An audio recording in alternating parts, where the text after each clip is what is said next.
Welcome back to another fantasy intervention production, The Case Study.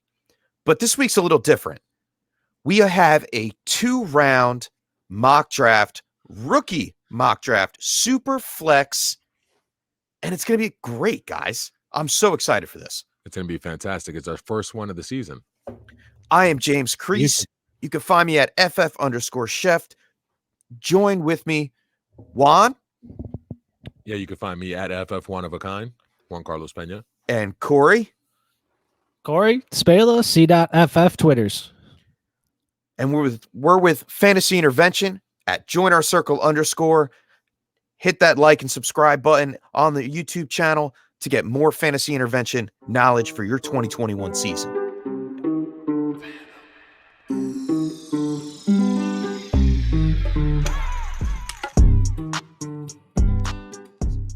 And we're kicking it off right. We are doing a 2-round mock draft. That's 24 rookies, SuperFlex style.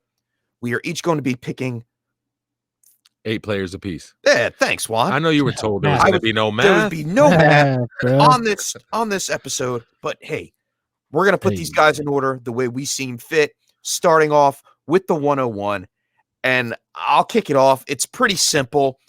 It's the guy that has the most written path to the NFL to start for an NFL team in the 2021 season, and that's Trevor Lawrence. Indeed. All right. He is the benefacto 101 in the NFL draft, and when you're talking dynasty football, especially number 101. And there's not much you can't say about this guy. He's fast on his feet. He's smart with the football. He can run. Oh my gosh, can he run? Big, tall, strong at the goal line, and doesn't take too many chances with the football, has an accuracy, great targeting ability. He's the 101. 101. Yeah, over 69% completion percentage. He's Andrew Luck. I'm not going to throw numbers at I'm not going to throw numbers at all these guys. I like the numbers, but he's that dude. He's the 101. He's one of those guys you can't question. 100%. So who's got the 102? C-Dot's got the 102. But listen, you don't always know. Like once the 101 goes, like you don't know what's going to happen at 102. There's going to be team construction, what your roster looks like, who you want to have on your team, what preference you have. Because 102 and 103, for me, it's changed in the last couple of weeks, and I want to see what C-Dot comes up with here. But 102, 103? 102, 103 is interesting right now. Yeah. Because the value in this draft compared to last year's draft is totally different. Last year we had running backs that could be generational. Jonathan Taylor was involved. Yeah, Jonathan Taylor, J.K. Dobbins. These guys are going to make a difference in the NFL. This year, the running back class in its entirety is a little bit lower grade to years past. And we have some great receivers to choose from. So it depends on roster construction and what C-Dot wants to do right here with this 102. Yeah, guys. So I am going to assume I am at the second pick because I am a loser. This is not a pick that was traded for. My team is bad. So just like the NFL with Lawrence, a franchise-changing quarterback, I got to go with Justin Fields. It seems like it's like a no-brainer. Quarterback in a SuperFlex league obviously is way more valuable, especially because it's the cheapest during a rookie draft. So Justin Fields, an NFL game-changing quarterback, potentially then turns to a dynasty potential game-changing quarterback, and another guy kind of like Lawrence who's able to rush. He could throw, but he's an Ohio State quarterback, blah, blah, blah. Yeah, whatever. Pay attention to the skills, assets that these quarterbacks desire. Justin Fields likely going to the Jets. Not in a good situation, but he'll at least have Denzel Mims, I guess, right? I love that name drop. Got one. I love that name drop. One weapon. Yeah, one. Jamison Crowder, I guess, in the slot. And Michael Perrine, I guess, is whatever. So Fields may not be an immediate impact like Lawrence with the Jags, but, you know, I'm happy I got a quarterback to change. Don't sleep on Ty Johnson. Don't sleep on Ty Johnson. Deep sleeper. Sub 4.4 speed. So that's a weapon to have in the arsenal. So if Justin Fields goes to the Jets at 102, C-Dot, you might be on to something. Hey, 102 to the Jets, 102 to me. I like it. So yeah, I'm picking 103 here, and because it's a super flex, guys, like we're not messing around, and we're gonna have to stay with the quarterback theme. And I'm gonna go with raw ability and raw talent, and I'm gonna snipe the chef, and I'm gonna go Trey Lance. Oh, come on, man. Chef, I love Jamar Chase. I love Devonte Smith. I had them love all the lined potential, up. I had them but all lined I'm up. not gonna let somebody else get 2 quarterbacks. I know I need to make the case that this kid goes 103, and I know it's North Dakota State, and I know we all have Carson Wentz nightmares. I get it. But this kid has something in him that it feels like he's a bigger Lamar Jackson or Colin Kaepernick with accuracy. Like that's the ceiling. And I'm all about ceiling and drafting. And it's 103. So probably like Corey, my team sucked too. And this isn't a pick that I traded for. And I came up here to get someone who has future, who has potential. And we see the tape and we see the running ability. He's going to run sub 4.5, maybe sub 4.4. And he can definitely sling the ball all over the field. And I'm going to take a chance on upside that he goes to Atlanta behind Matt Ryan, or Carolina behind Teddy B, or maybe Detroit and just gets the job outright after Stafford's traded. And I'm going to go 103 and take Trey Lance. Well, you taking Trey Lance at the 103, it makes my 104 very, very easy. Okay. All right. There was you named the top. We named the top 3 quarterbacks in this draft class, in my opinion, and maybe in ours as well. Mm-hmm. With Trey Lance going off, he was my take at 104. If you did not take him at 103, Corey, you took Justin Fields. It's a no-brainer. And of course, I had Trevor Lawrence. It's time to take a running back.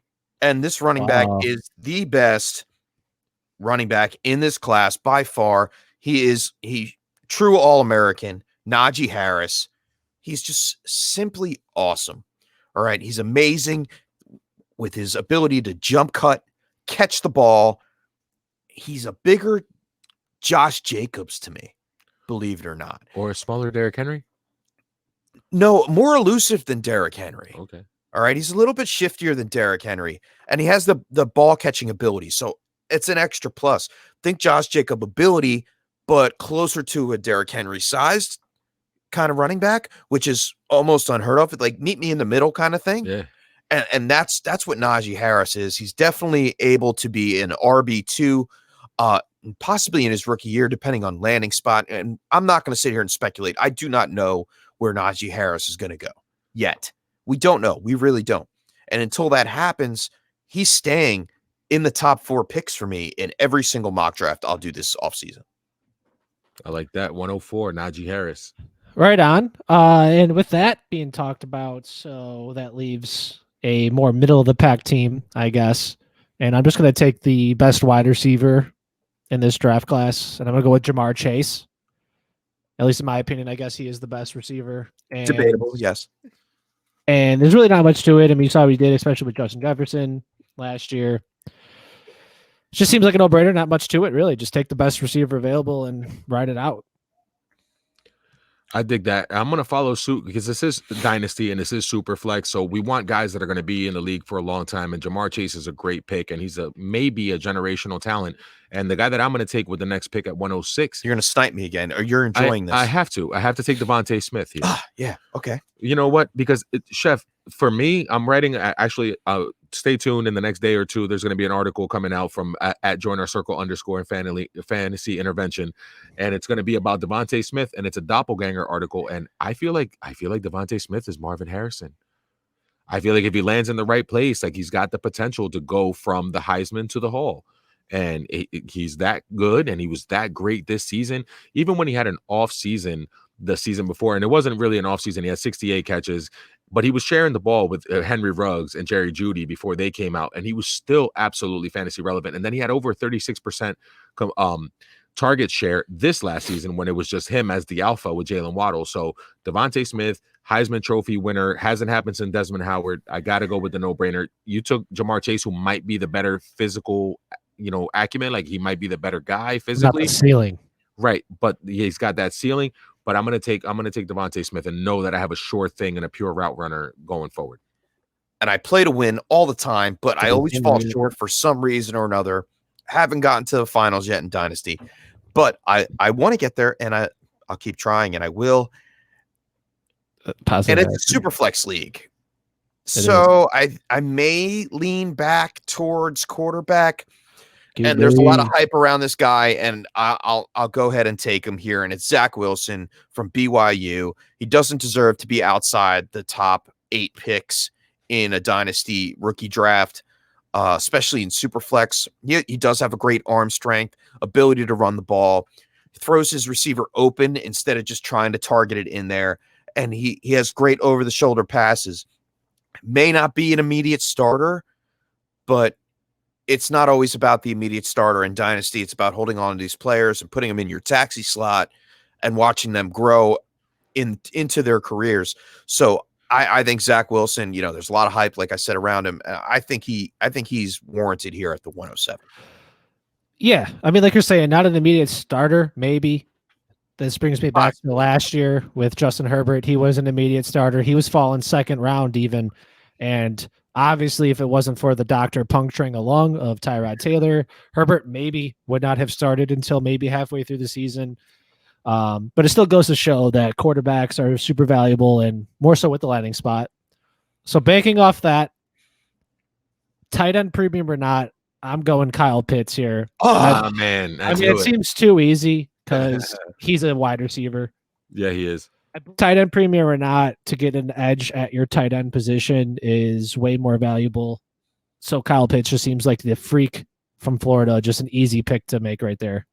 Agreed. I can't disagree with that pick one bit. And I battled with myself to take Kyle Pitts. I thought you were gonna. I was being mad. Listen, he could go with the 107. In a lot of your leagues, he might go at the 105 because, like you said, like he's multi-positional. You can start him at wide receiver or tight end. Probably he's going to get that designation when he comes into the league, depending on where he falls. Shout out Tunyon, right? Tunyon and 6'6", 240, and with that kind of skill, that's hard to match up with. 4'4". Right. So there's a lot of hype. Then we talked about all these guys, and a lot of people are ranking these guys, and it depends on what my situation is right here at the 109. But I'm gonna take the polished product, and I'm gonna play it safe, and I'm gonna go with Travis Etienne. Yeah, okay. And I'm just gonna take chalk here because number one, his name is valuable. He's a known commodity. He can catch the ball out of the backfield, so he can impact things right away. And before I take a dart throw on a different running back, I'm going to take the guy that's been tied to Trevor Lawrence and likely will land, hopefully, in somewhere like Atlanta. Miami? I'll take it. I'll take it in Miami at 18. I'll take it in Atlanta. Anywhere he lands where he has a chance to make an immediate impact, I think he'll be productive from day one. So I'll take Travis Etienne. I'm going to go with the guy here. And Juan, you went Travis Etienne. And I'm not a big fan of Travis Etienne, but I am a big fan of another running back coming out of Memphis, Kenneth Gainwell. Whoa. Yeah, take him. Okay. I'm a fan. I can't dismiss it. I love pass catching backs. I love running backs that have the ability to stay on the field all 3 downs. Yeah, that's watching the film on Kenneth Gainwell from Memphis, 5'11", 191. He's a little light right now, but he can pick up 10 pounds of muscle, be in that 200 range, and turn into a Miles Sanders-like back. He has breakaway speed and potential to be on the field all the time, and that's what I want. I want opportunity, especially later on in the draft. I don't want those goal line back. I don't want to put my money on a goal line back when it comes to a first round pick. Well, thanks. With that, I'm going to put my money on a goal line back and take Javonte Williams, the guy from North Carolina who shared time there with Michael Carter, just a bruiser, power guy that has a lot of hype coming out from what he was able to do.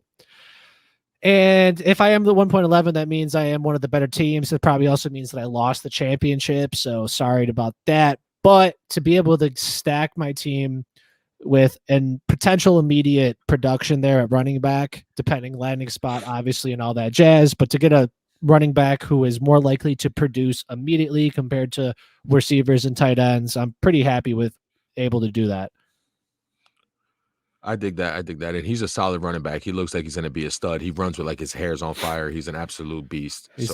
That's a good physical boy. Physical, yeah.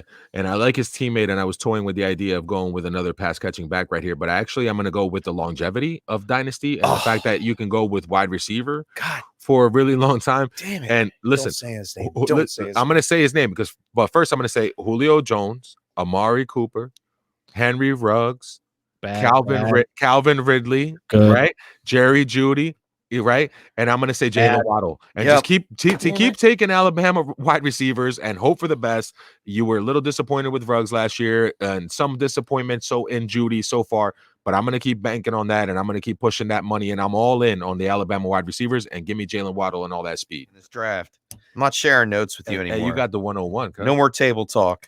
You set that up with me with the 101, by the way. How? You picked the order. I was being generous. Yeah, apparently not. All right. Come on, guys, let's go. So let's get one in here, and it's either way. Whatever you're at the 201, it's all about your team needs. If you're going, we'll say we're going running back here. You need a running back. You want to try to take a shot on a running back here. Trey Sermon, Ohio State, 6'1", 215. He has the ability to break tackles. He can break through a wall. Okay, yes, he's elusive, dangerous in the open field, and has the ability to catch the ball. Not to mention his stiff arm just knocks people over. Sick. It's just ridiculous. He's a great running back, and the fact that he fell to the 201 is great value to be had there as well. You could have gone with history too. J.K. Dobbins, Ezekiel Elliott. There's history with I'm those not Ohio going to push State that backs. because the Ohio State line in historic fashion has been great. Right. Okay. But these guys, these running backs have transitioned into NFL running backs at the elite level. J.K. Dobbins isn't elite yet. I'm not saying that. He will be. But they are on the right path coming out of Ohio State. Zeke, yes, very controversial player, yet he is elite. in the top 5 running backs, top 10 running backs every single season he's been in the league. J.K. Dobbins is going to take that step forward as well, and then you could look for Trey Sermon to do similar to that. And I think Trey Sermon even produced more than those guys, right, at Ohio State, even close, whatever it is. He had a 331-yard game. The only one to do it in the championship game too, right? Yeah. That's different. That's special. And so the 2.02. So let's think. At the 1.02, I found a potential franchise-changing quarterback in Justin Fields. I got to hit this draft. I got to do it right. I cannot kind of make these picks and get cute with it. I'm going to go with some people's wide receiver 1, some people's arguable wide receiver 2 in the draft. And I'm going to take Rashad Bateman. Very nice. The receiver from Minnesota. He's 6'2", like 210.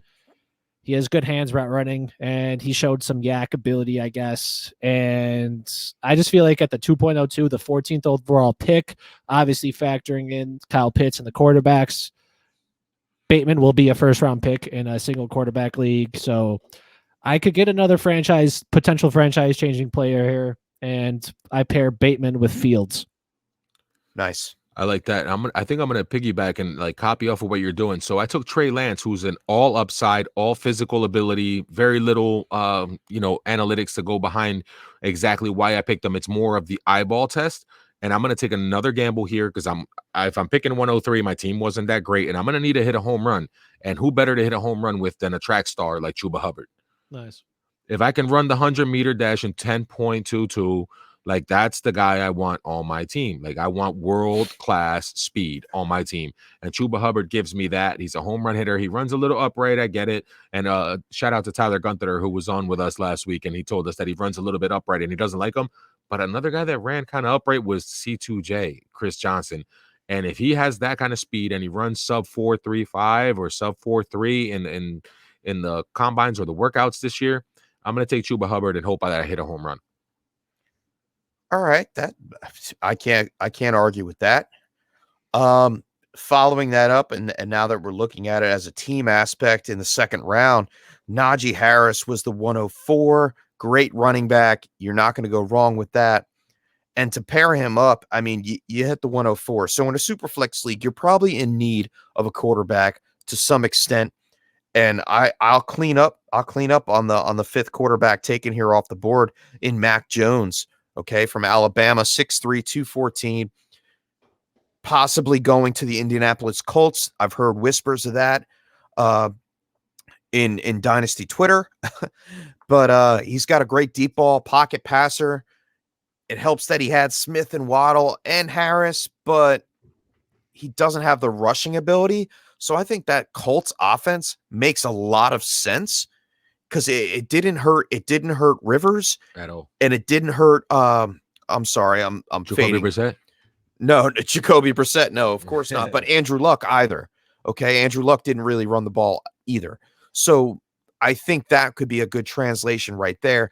Mac Jones makes sense. If he lands in Indianapolis, I don't have a problem taking him here in the second round. Yeah, absolutely. Make a good point about quarterbacks, and especially Jones falling there mid-second. That's going to lead me to say, fuck Kyle Trask. I'm taking Rondale Moore here.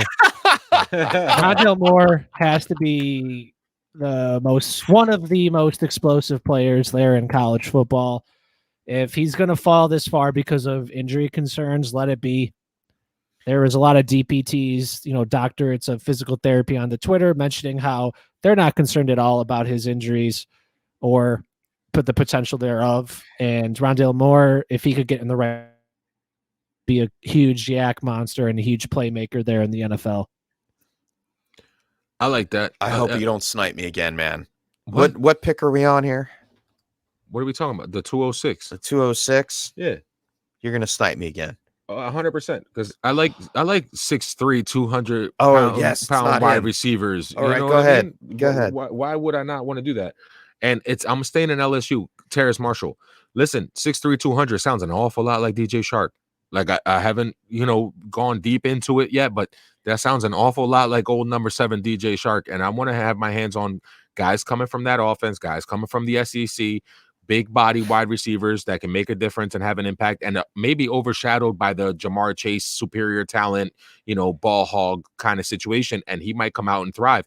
There was a guy named Odell Beckham everybody was talking about, and nobody mentioned Jarvis Landry, and he became a star in the NFL as far as fantasy goes. So give me that. Give me Terrace Marshall. Makes perfect sense there with Terrace Marshall. And since it's coming back to me, right? What do we got? What are we on here? The 207? All right, it's perfect timing. I'm not letting this guy pass by any further. And we're sticking with the wide receiver. So if you have a pick mid-second round, that's the way we go. And I'm going with Kadarius Toney. Oh, cool. 6 foot, 193 out of Florida. He's elusive, fast, great route runner, and he plays in that extra gear. And if anybody that watches football knows, if you have a guy that plays in that extra gear, he is an instant playmaker. Okay. He is a yak monster and strictly electric when you go back and watch his film from Florida this past year and a half.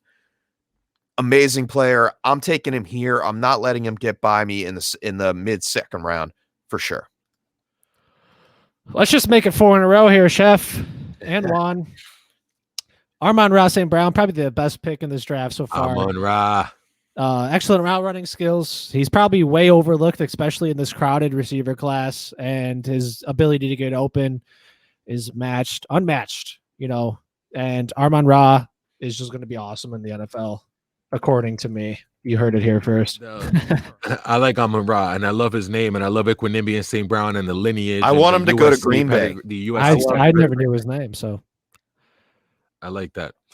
So I like them, and a guy that I'm going to take, I feel like at the next level, he's a bit of a hybrid. Like he might be a little bit something different, and I don't want to leave any draft this year. So the next 2 guys that I'm going to pick are guys that I just don't want to leave the draft with. So I know for the purposes of this exercise, it might be a little bit different, and these guys might be a bit of a reach. But Kylan Hill, I'm not leaving drafts without. Like I'm going to try to make sure that I grab him on all of my teams. What I saw in the pass catching game just makes it known that he could, at worst, he's J.D. McKissick, like at the very worst. And we saw what he was able to do this year. So I'll take that kind of a pedigree. I'll take that kind of a comp and run with it with a pass catching back that's going to be available to me this late in a draft. The 210. All right. 210.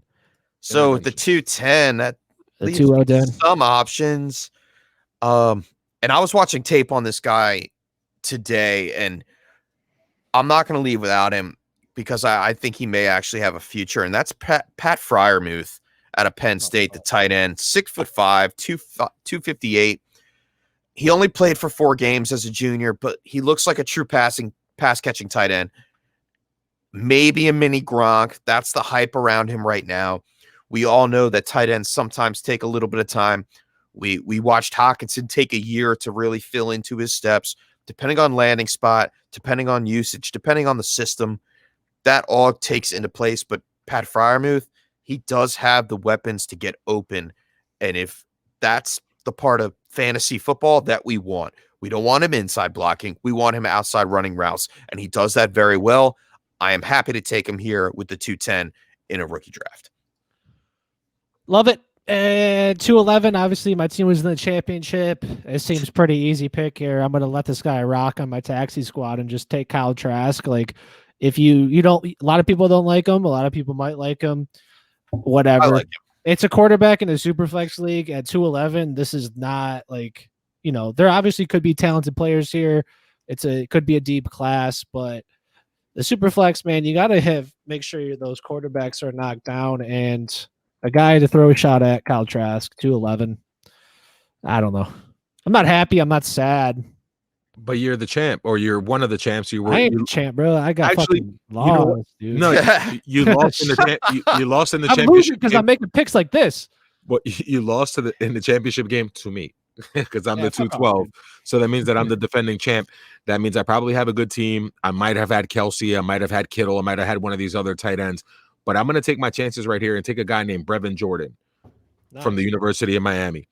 I'm going to take another tight end. And I know that at 212, you probably won't do this. You're probably going to take your tight end later in the third or the fourth round. But if Brevin Jordan is around and he lands in the right spot, a.k.a. Jacksonville with the Jaguars, this is a guy that University of Miami pedigree. So Kellen Winslow, Jeremy Shockey. Like, these are guys that can play the tight end position at the next level. He stays in and blocks. He's 6'3", 245, so he's built more like a Vernon Davis, but he can still take the top off of defense. He's going to be a sleeper later on, but he has the athletic profile to be an Irv Smith or Evan Ingram type of guy going forward. So don't forget about him. It's Evan Ingram. It's perfect taxi slot guy. Yeah, he might not drop the ball as much as Evan Ingram, but yeah, he's gonna be one of those guys with athletic. Yeah, shout out to Steffi Small, Evan Ingram. Yeah, cover the jersey, chef.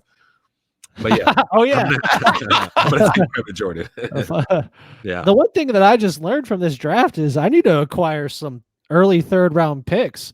Guys like Tylan Wallace, Elijah Moore, Javion Hawkins, Seth Williams, Michael Carter, Sage Surratt, Ramondre Stevenson, dude, even Dwayne Eskridge, if that's your thing.